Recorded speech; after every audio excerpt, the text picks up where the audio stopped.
Hi everyone, welcome to Talk to May. My name is Mayara, welcome to my new channel, and today I'm going to be giving you some of my personal tips on traveling alone. Now this video is aimed at girls, but guys you're more than welcome to watch it as well. Safety is for everybody. So if it's your first time traveling alone, it can be a bit scary, but I guarantee you, if you follow some safety tips, it is extremely rewarding. You go on a journey of self-discovery and you start to get comfortable with your own company.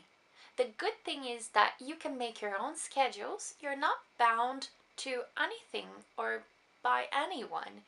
And if that's what you want, you can even make friends. So let's get started on some tips to make your trip awesome. So my first tip to you is research where you're staying. So when you're on the internet looking for a place to stay, be it hostels, Airbnb, a hotel, it doesn't matter if it's a 1-star hotel or a 5-star hotel, make sure to do your research. Make sure to research who the host or the company is. Make sure to research what other people said about the place, the environment, and most important of all, make sure to check the location. The last thing you want is to be going out at night or even during the day from your hotel or hostel and get scared when you see the streets that you have to walk. So that's my first tip to you. Make sure you know where you're staying. Make sure it's a safe place. Make sure it's on a safe street. My second tip for you is to have some sort of internet access at all times. And by that, I don't mean just going to the McDonald's on the street or the shops that you like a lot. I do mean having a chip that you bought at the airport or that you bought online and that you can access at all times. This way you can always have Google Maps, you can always ask for indications of the streets that you're going to take.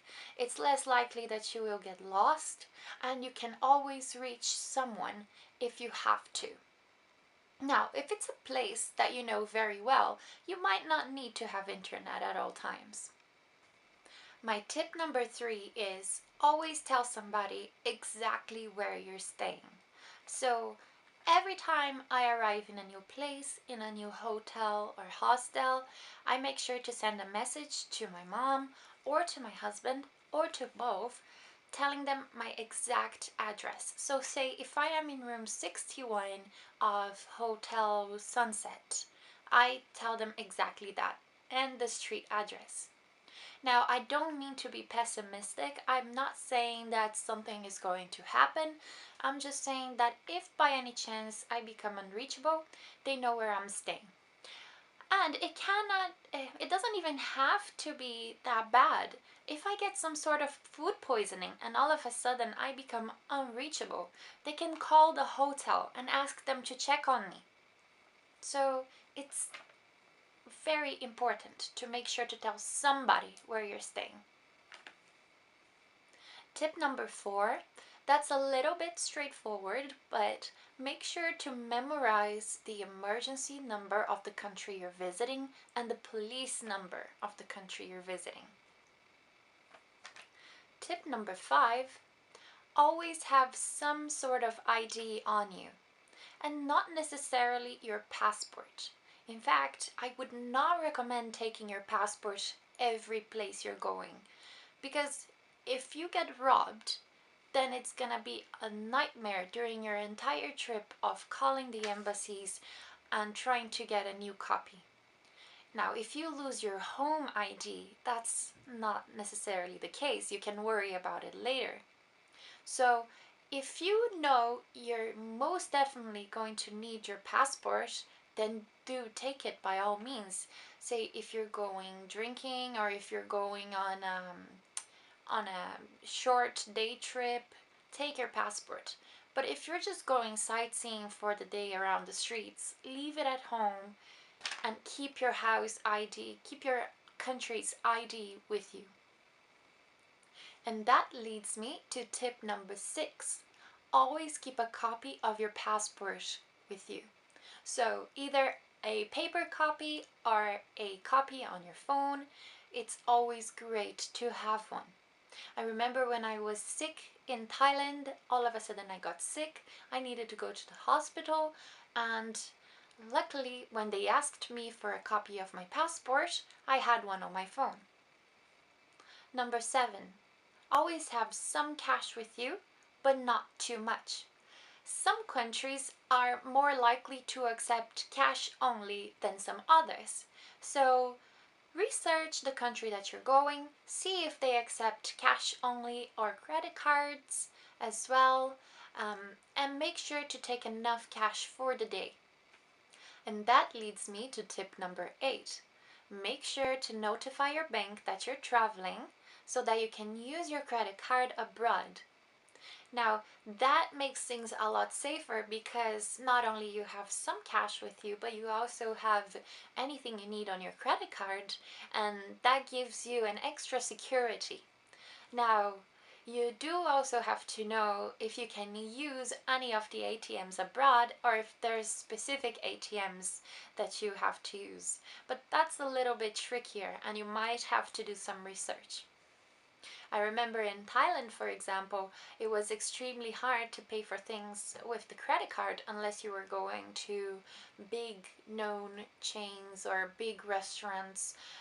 If you were just shopping on the street, obviously, it was cash only, so you did have to have a little bit more cash with you. Or you could go to an ATM. They had plenty of ATMs around. Tip number 9. If you're staying in a hostel, don't leave your valuables hanging around. Always keep them in a locker. It does not matter what it is. It doesn't matter if you think it's not a valuable. When you lose it, you're gonna think it's valuable. I remember when I was in a hostel in Italy, and all of a sudden I had left my glasses on top of my pillow, and when I came back, the glasses were not there anymore. I asked around, nobody had seen them. They could have gone with the laundry, but I find it very unlikely because my bed, nobody changed my bed that day. So it's more than likely that somebody took them. Now, that was a pair of glasses, prescription, not even sunglasses. Needless to say, I was very annoyed. Tip number 10. Be careful with cabs. Now, I know that cabs are a very tricky topic. Some people will come to you and say, oh, don't use cabs at all. Cabs are dangerous. You don't know if it's a fake cab or if it's a real cab.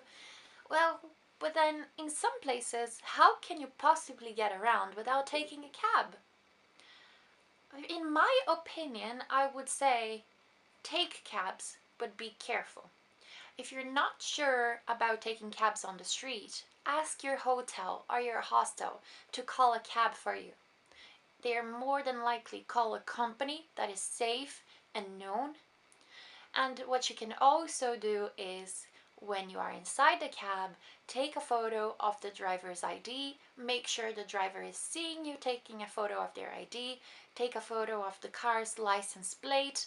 You might look weird, but it might save your life. You never know. Also, when you're going inside the cab, make sure that the cab looks like the other cabs on the street. That might seem silly, but trust me, it's not. Make sure that it actually looks like a cab. Now, there are other options to cabs, which I really like. I really like to use Uber, for example. I really like to use those open cabs, like the tuk-tuks or whatever they're called in other countries. And I also really like to, what else? So tip number, I don't remember the number, so let's call it 10.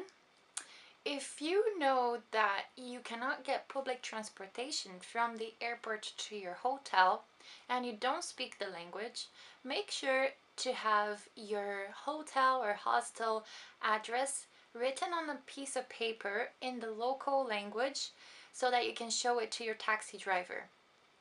The main guy at the registration or the main guy organizing the taxis might speak English, but I can guarantee you that more than likely the taxi driver won't. And that has helped me at least a couple of times, once or twice in Japan, and definitely twice in Turkey. So that's very, very helpful.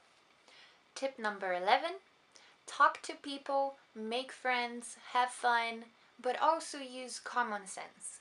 If you find yourself in conversations such as, why are you alone? Where's your partner? Where's your husband? Where's your boyfriend? Do you think it's right for a woman to be alone like this? Do you think it's safe?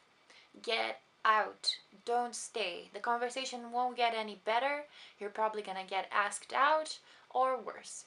So make friends, but be careful. Use common sense. I absolutely love making friends when I travel, but I try to make sure I can identify who the person is that I'm talking to. Tip number 12: learn how to use public transportation. That'll save you time, that'll save you a lot of money, and it is safer than taking cabs all the time. And so, to finish this video, I just want to say a few final things. Make sure you have everything you need for your trip. Be safe at all times. Don't let anybody ruin your plans. And above all, enjoy, have fun. Traveling alone is an amazing experience, and I am absolutely sure you will love it. This is Talk to May. I'll talk to you next time. Bye bye.